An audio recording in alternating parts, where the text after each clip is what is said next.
Welcome back to another fantastic recipe of the week with healthy cooking on a budget. Please remember to check my blog, healthycookingonabudget.com, every week for your updated recipe, and or subscribe to me on my YouTube channel. So this week my recipe comes from a book called, this cookbook called 7 Secrets Cookbook. Highly recommend it. It is an amazing cookbook, especially if you're looking for great healthy ways to make food. So normally with my recipes I like to adapt them. I'm always looking for ways to simplify things, make it easier, quicker, faster, cheaper.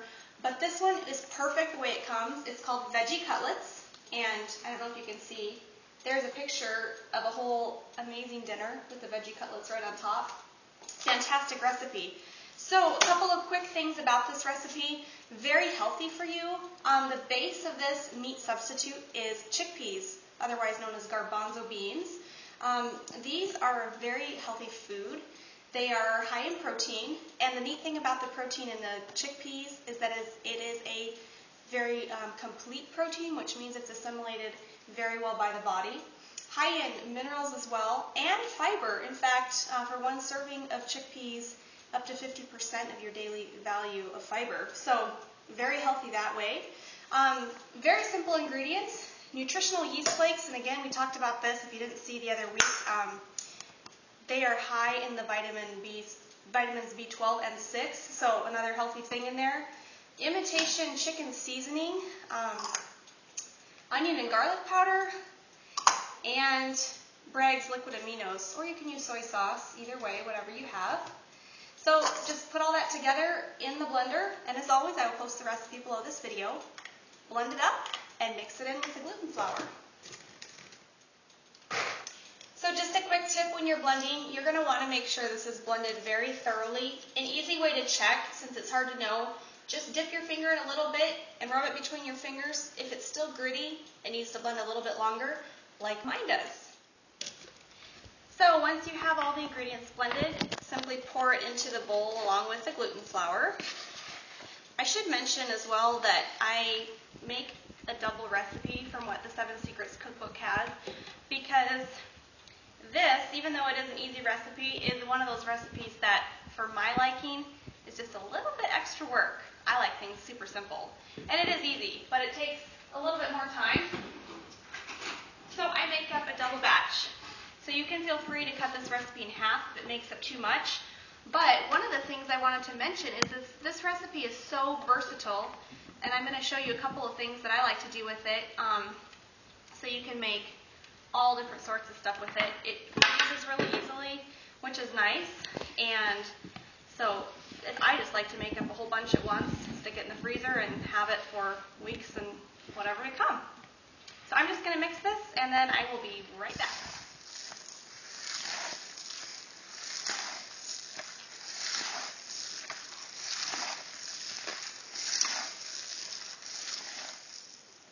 So this is the part where the extra work comes in. You need to knead the dough for quite a while until it gets the right consistency. And you can experiment with this to see about how much you like it to be. The longer you knead it, the more glutinous it will become and chewier. But basically, for a couple of the parts, I just form little loaves like this and put it on the cookie sheet. Make sure to oil your cookie sheet first or it will stick. And then just pop that in the oven and bake it.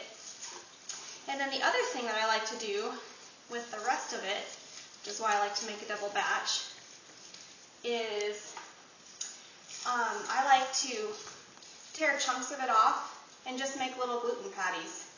And these are really great. You can just boil them in a broth or just in salt water. And then they are little patties. You can eat them with gravy, mashed potatoes, whatever. It's just a really simple way. And these don't have to be baked ahead of time, so I just tear off the little chunks and form them, and then I just put them in a container, either in the refrigerator or just stick them in the freezer until I'm ready to use them. So that makes it really nice. One other quick thing I wanted to say about this dough, if it's too moist and it's just not setting up properly, just add a little bit more gluten flour. If it's too stiff, you might need it to have added a little bit more water to the liquid part of it. So again, that's something you may experiment with depending on the gluten flour that you're using. But anyway, going to put these in the oven, and I will show you what it looks like when they come out.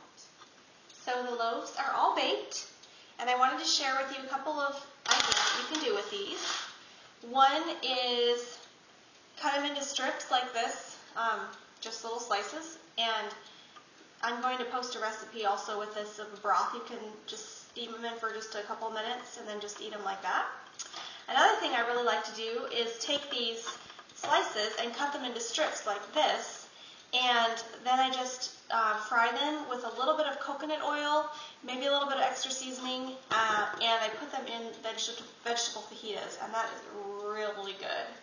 And then these are the little patties that I was telling you about earlier, and I forgot to mention that after they're boiled, to cook them just a little bit, then you're going to want to also bread them and fry them, kind of make them like chicken McNuggets, if that makes sense. So anyway, lots of options, and I'm sure there's a lot more you can do with it.